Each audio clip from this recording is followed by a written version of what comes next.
પેલું કહેવાય છે ને કે જો તમારો ટાઈમિંગ પરફેક્ટ હશે ને, તમારો યોગ બની ગયો હશે ને, તો ગમે એમ બધું ગોઠવાઈ જશે. તમને ખબર પણ નહીં પડે, બધું ટાઈમલાઈનમાં આવી જશે. તો આવું જ કંઈક થયું મારી સાથે. જસ્ટ સાંભળજો છેલ્લે સુધી, તમને 100% મદદ મળશે.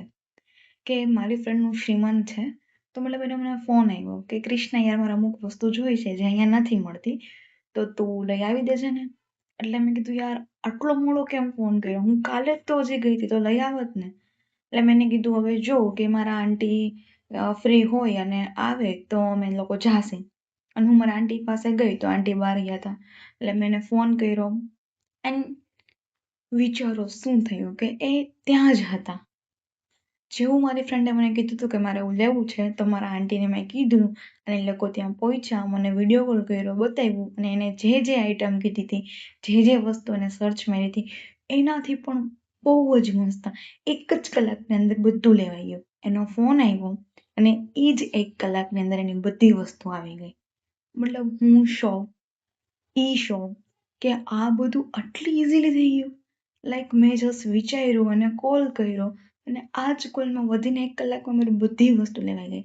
આ કેટલું પરફેક્ટ ટાઈમિંગ છે યાર, કે તમારું કોલ કરવું અને એ વ્યક્તિ ત્યાં જ હોય જ્યાં જે દુકાન છે અને એવું જ મળી જાય કે જેવું તમારે મેચિંગ જોતું હોય અને તમારા બજેટ કરતાં પણ સસ્તા ભાવે. તો આ ચમત્કાર નથી? મિત્રો, કહેવાનું ખાલી એટલું જ છે કે જ્યારે સાચો ટાઈમિંગ આવે છે ને, ત્યારે બધું જ ગોઠવાઈ જાય છે અને તમારા ધાર્યા કરતાં ખૂબ જ સરળતાથી અને સહેલાઈથી તમને બધું મળી જાય છે. એટલે કદાચ અત્યારે નથી મળતું તો સબર કરો, આનાથી પણ કાંઈક બેસ્ટ થવાનું છે. એટલે રાહ જોવડાવે છે ને જ્યારે થશે ત્યારે એવું ગોઠવાશે ને યાર કે તમે આમ તમારી ખુશીનો ઠેકાણો નહીં રહે. યાદ કરશો મને કે આ છોકરીમાં યાર સાચું કહેતી હતી હું.